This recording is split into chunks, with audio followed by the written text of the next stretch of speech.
Speak shatters silence with a voice you will not forget. It is one of the most important YA novels of the last 25 years. Plot snapshot. A single party ruins an entire freshman year.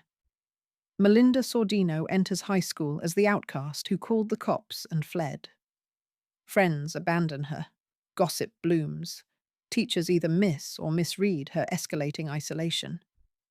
Inside, Melinda guards a terrifying secret about that summer night. Her refuge becomes an abandoned janitor closet and her art class. Each marking period, her grades drop, while her sketches grow darker and more revealing. The novel chronicles 9 months of silence, tension, and slow, painful awakening. It reads fast, yet every hallway interaction lands like a gut punch. Anderson never lets the suspense slack. The threat of exposure hovers constantly. By spring, readers crave justice as fiercely as Melinda craves her voice. Secondary characters sharpen the stakes rather than cluttering the storyline. Every scene points toward one unavoidable confrontation. High school politics unfold like a savage ecosystem. The bathroom graffiti, the pep rallies, even lunch trays become narrative weapons. By centering one event, Anderson exposes the domino effect of victim blaming. Plot and theme march in lockstep, never wasting a hallway whisper. Raw emotional core. Speak hurts because it feels true. Anderson captures adolescent shame with surgical precision. Melinda's interior monologue mixes sarcasm, fear, and desperate self-protection. Most YA novels broadcast feelings. This one makes you inhabit them. Short, staccato paragraphs mimic a traumatized brain firing in fragments.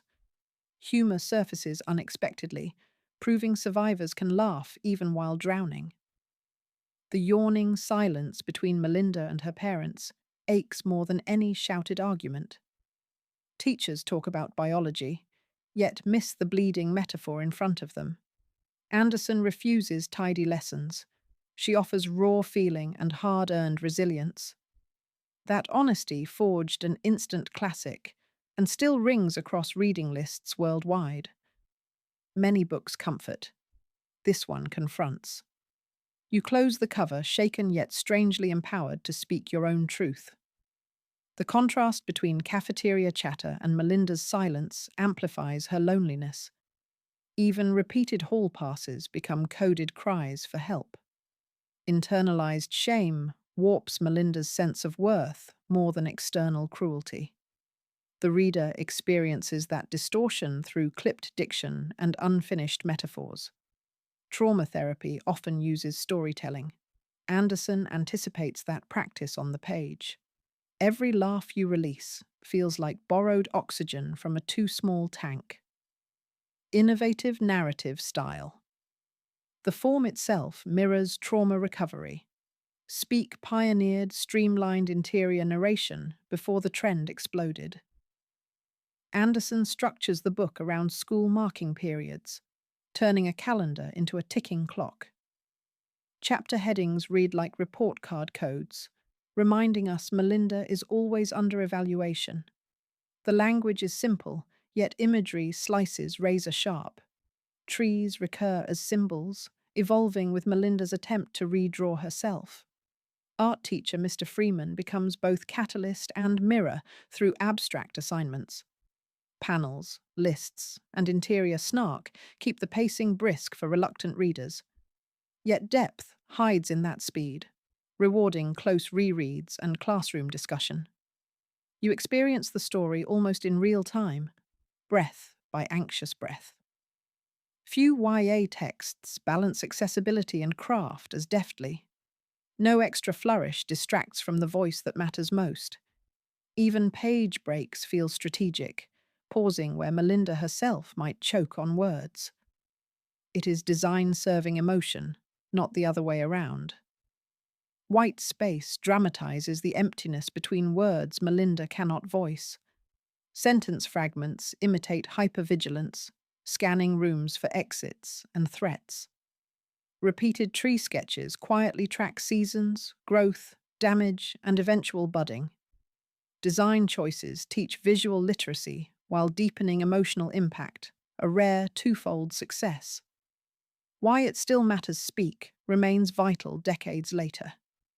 Statistics show 1 in 4 teenagers faces sexual assault or harassment. Books like this replace silence with empathy.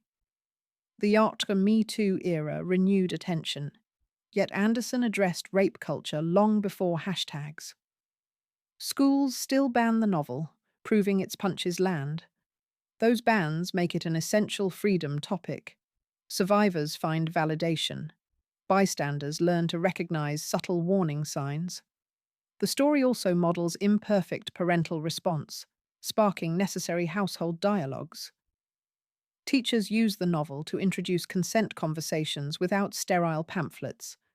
Film and graphic novel adaptations expanded reach, but the original still hits hardest.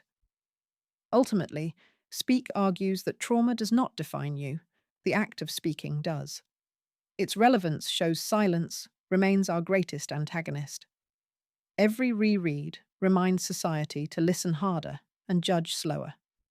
That urgency will not fade soon. College students still cite Speak as the novel that got them counseling. Librarians report constant wait lists, even in districts stocking multiple copies. Activists hand the book to legislators during testimony on survivor protections. Such real-world influence is rare for fiction, yet entirely earned here. Read the full article for deeper analysis and classroom resources on Speak.